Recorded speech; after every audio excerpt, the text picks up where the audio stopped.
hit left and right. It's about whores and people doing bullshit things that they don't understand they're doing, but they know they're doing the bullshit things. It's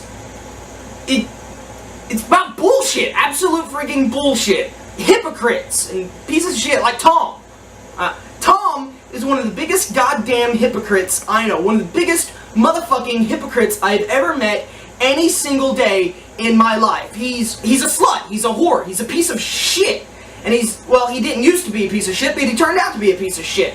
I mean, maybe he doesn't have sex with everyone he goddamn sees, but I wouldn't be surprised, you know, if he had the chance, if he had the circumstance that he would do it. He'll draw any piece of fucking smut for anyone who would give him $1. Maybe not literally $1, but I don't mean literally $1. But he'd draw any piece of fucking smut. He'd draw a goddamn dog with 6 tits and a giant 10-foot cock doing a goddamn goat if somebody gave him enough money for it. He seriously would. He's got no self-respect on earth at all. And there's people around here, and I'm just sitting here thinking about this, like, why in the hell do these people have such low fucking moral values? I don't understand, and it all comes back to goddamn Tom.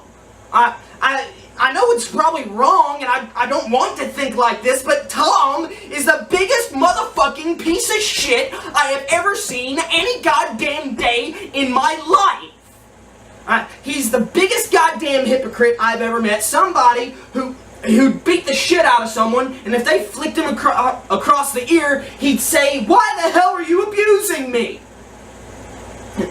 I mean, god damn it. I mean, oh, I'm not a slut, I'm not a whore, and I don't want to be a slut, and I don't want to be a whore. Well, goddamn, I don't want to be known for drawing porn. Well, that's the only goddamn thing he ever draws on his entire fucking website.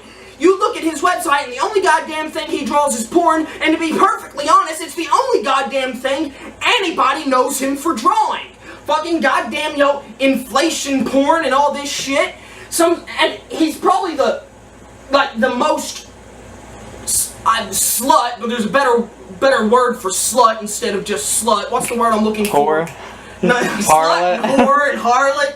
Yeah, promiscuous. That's the word I'm looking for. Yeah. Promiscuous. He can't stay down. He can't be monogamous. He can't be honorable.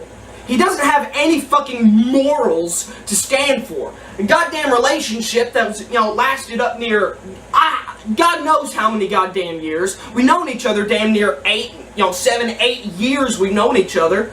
And what does he do? All he ever does is draw his persona. Notice the goddamn quotation marks. All he ever does is draw his persona out fucking any goddamn phallical member that moves.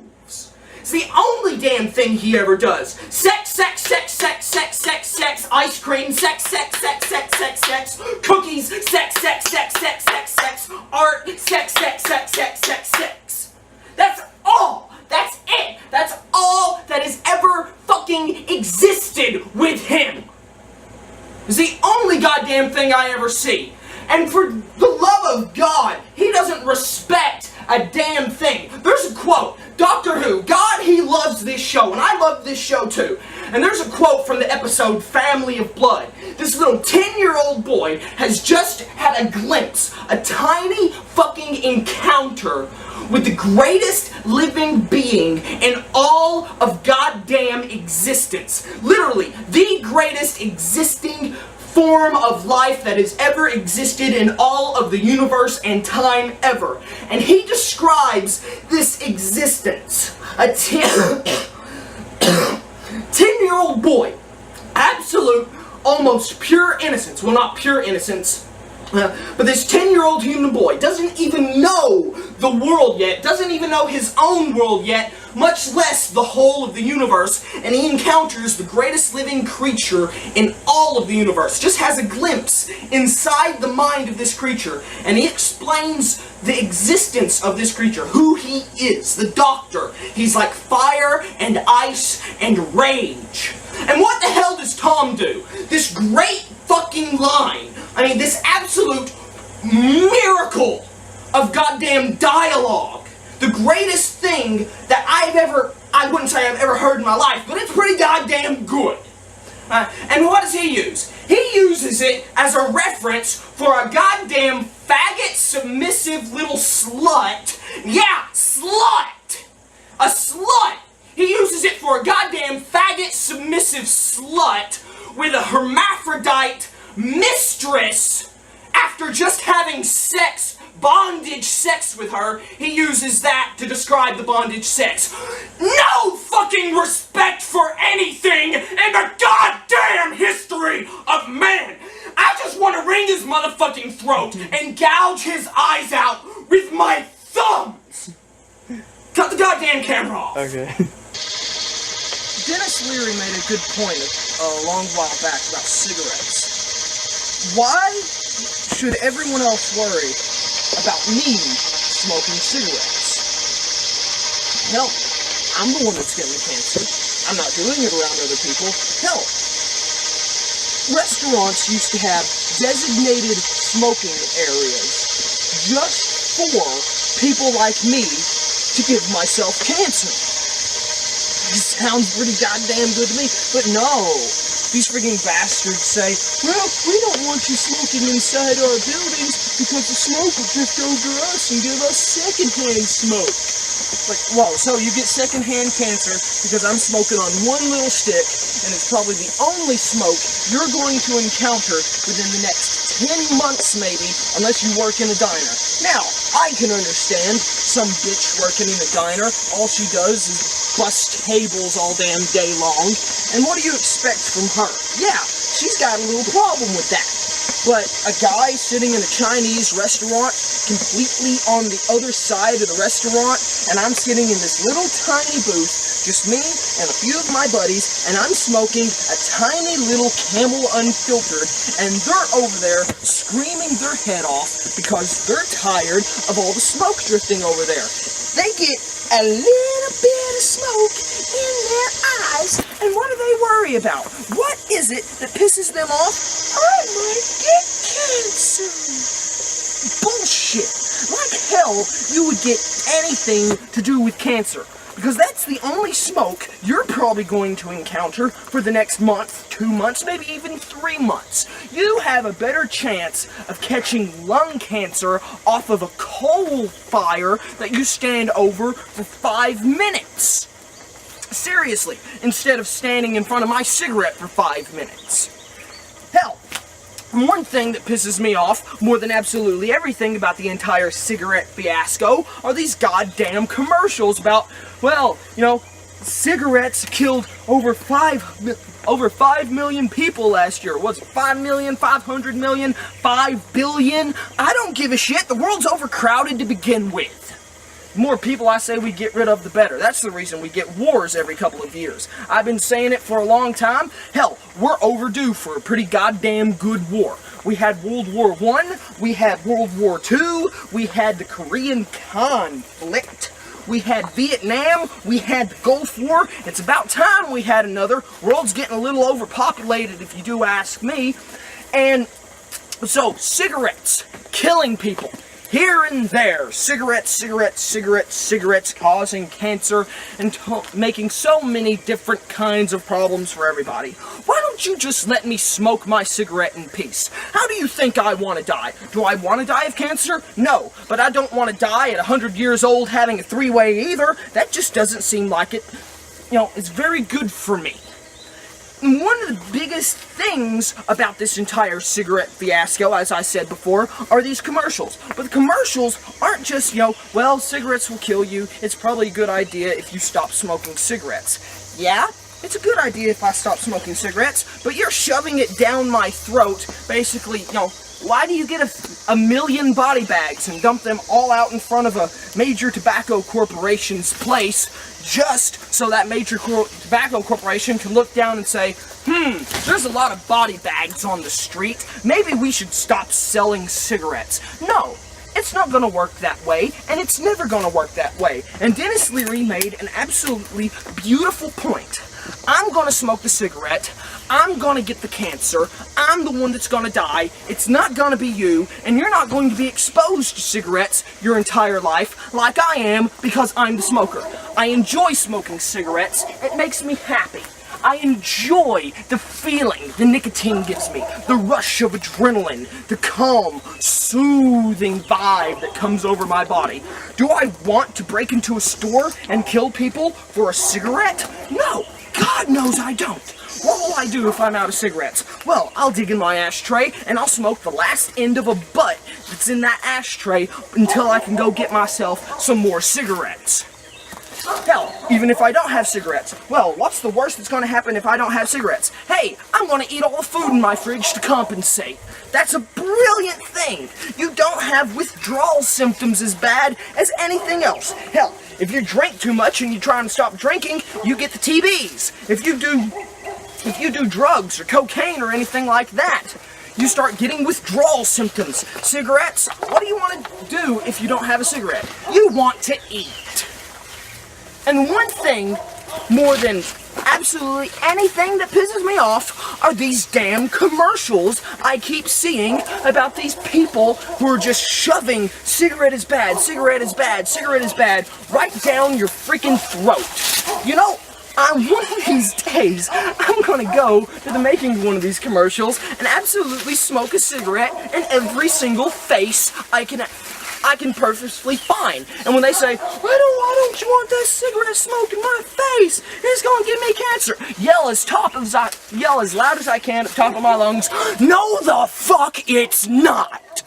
Because there is no way in hell a little bit of cigarette smoke is gonna give you cancer. Gonna give me cancer? Hell yeah! I'm a pack-a-day smoker. I smoke 20 cigarettes a day. Is it gonna give me cancer in the next year? No. Next 2 years? No. Next 3 years? Probably not. Next 5 years? Probably not. 10 years? Probably not. Hell, my grandfather lived to be 87 years old, smoked like a brush fire and drank like a horse, and what did he die of? Yes, you guessed it. He died of cancer. He smoked since he was 15 and didn't die of cancer until he was 87. 87 years old, and that's when he finally died of cancer. I don't even think it was from the cigarettes. I just think it was general cancer. Might have been prostate cancer. I don't know. My family hasn't told me. All they said it was cancer. You want to check the morgues? You want to check the record books? It's Ralph Llewellyn. 87 years old, Ralph Llewellyn. Ralph Llewellyn used to smoke like a brush fire and drink like a horse. Now, on the topic of drinking now, I don't see absolutely anything wrong with drinking. Now, you haven't heard so much about drinking in the press as you have heard about marijuana or about STDs or about smoking, but you do see all of these commercials, all of these drinking commercials that say, please drink responsibly. What do you think we're doing when we're drinking? Oh, I'm gonna get drunk, I'm gonna go buy myself an 18-wheeler, and I'm gonna run it into a preschool. Yeehaw! What the hell? We're going to drink responsibly. We know what happens when you drink and drive. It is a very well documented subject. So, you tell us to drink responsibly.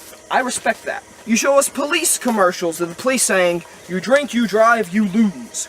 We understand that. But you don't have to shove these things down our throat.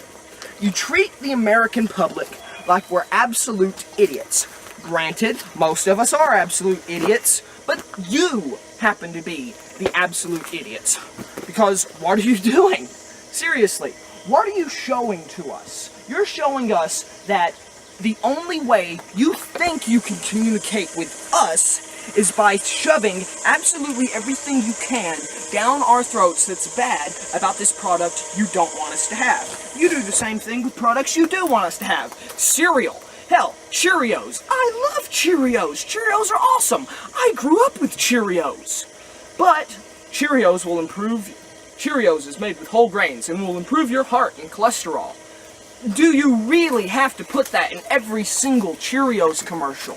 No, I don't think you do. Wow, Cheerios will improve my heart? That just gives me another reason to love Cheerios. But then you hear about other commercials, not just Cheerios specifically, but other commercials. who now they're getting upset that this one product is selling better than theirs because they made one great commercial. So, let's take Budweiser and Miller Lite, for example.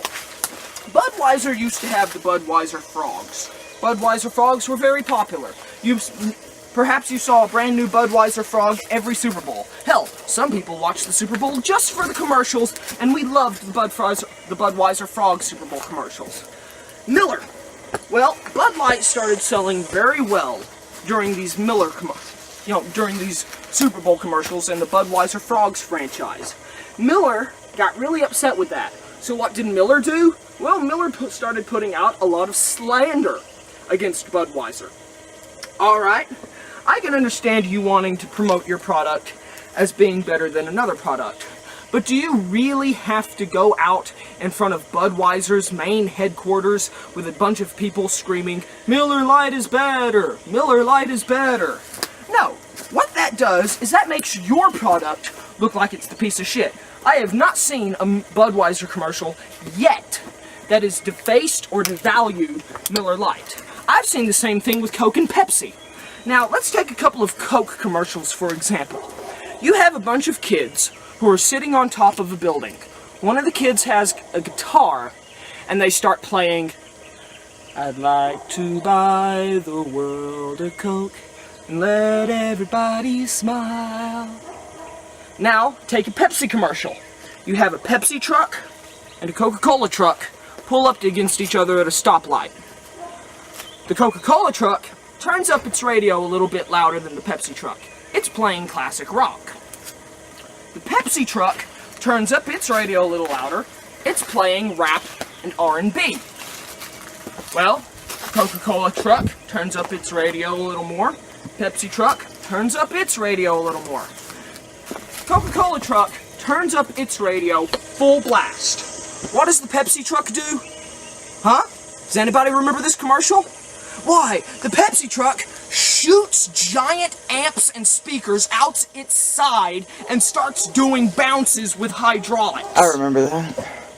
When the light turns green, the Pepsi truck pulls away, and the Coca-Cola truck goes, "Wow, that was cool." Now, I have not seen a single Coca-Cola commercial that did anything to deface or devalue Pepsi. Here's another Coca-Cola commercial for you. A very nice Coca-Cola commercial, as a matter of fact. It's Diet Coke. There's a guy, pops open a Diet Coke, and a bunch of bubbles pop out of it and start dancing around the city with him. And he's just walking down the street, dancing with these bubbles. Pepsi commercial. There's a Coca-Cola machine and a Pepsi machine sitting next to each other on a beach shore shack. People keep walking up and buying Pepsis, but they leave the Coca-Cola machine alone. They take the Coca-Cola machine out and put it in with a brand new Coca-Cola machine, Diet Coke. People still drink the Pepsis. They leave the Coca-Cola machine alone. They pull that out and they put it in a Coke Zero machine, and they still buy the Pepsis and leave the Coca-Cola machine alone. Well, the end of the commercial, they take away the Coca-Cola machine and they put in a snack machine.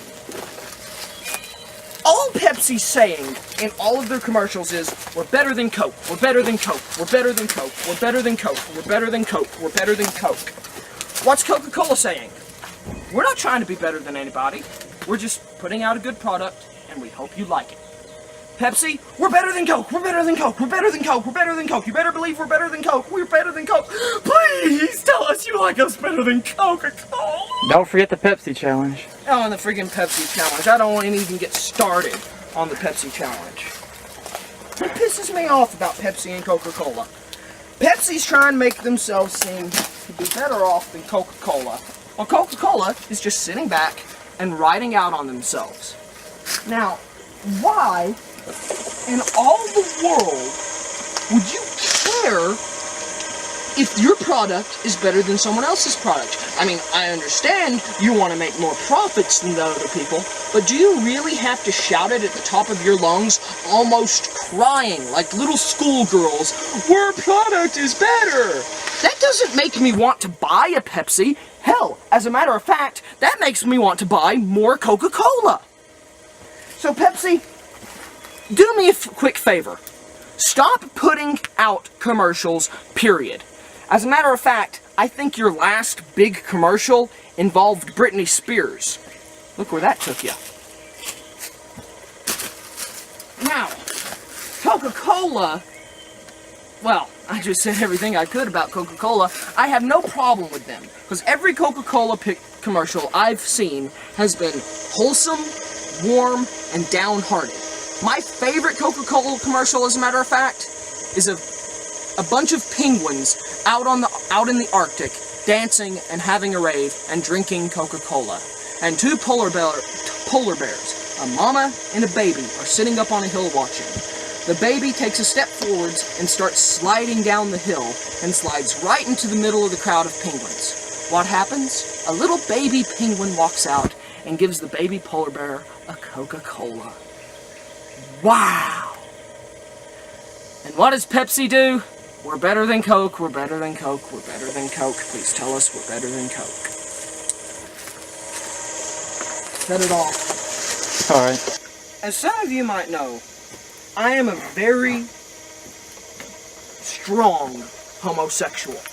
As a matter of fact, I'm so proud of being gay, I practically go around shouting it. Hey, I'm gay. You got a problem with it? I'm gonna punch you in the goddamn face if you do. And that pisses me off. Pisses me off that there are no other gay people like that in the world. And you've got what they call the gay community. I, for one, do not believe, not one bit, not at all, in this gay community. By definition, well, not perfect definition, but almost by definition, you want to call yourself the gay community. Now that, to me, seems like you want to be something completely separate. Now you have the black community. You have the black community because you actually have black people who used to be a completely separate community from the rest of the world. I don't believe your personal beliefs and your sexual life can be a community. Several people with the same belief. Now, you might think, well, they have religious communities. Religious communities are completely different from all other communities. Religious communities are a way of life, a way of belief, how you're going to be born and how you're going to be died. The gay community is sex. That's it. There's nothing else. Just the people you're going to have sex with. Now you might think, well, it's a way of life. No, it's not. I'm gay. Let me tell you, firsthand, from a homosexual, it's all about who I have sex with. Nothing else. If you want to call yourself a community, you must realize something. You are separate. You want equal rights? You want to call yourself a separate community? You don't deserve equal rights, because calling yourself a community, you are separate. It's that simple. You don't deserve to get married because you want to be part of a completely separate community. And if that's the case, why don't you just go off somewhere, buy your own island or country, and leave the rest of the world out of it and make your own laws? That's all I'm saying. My next rant is going to be about a few things that are important to me. Let's see. Fat people.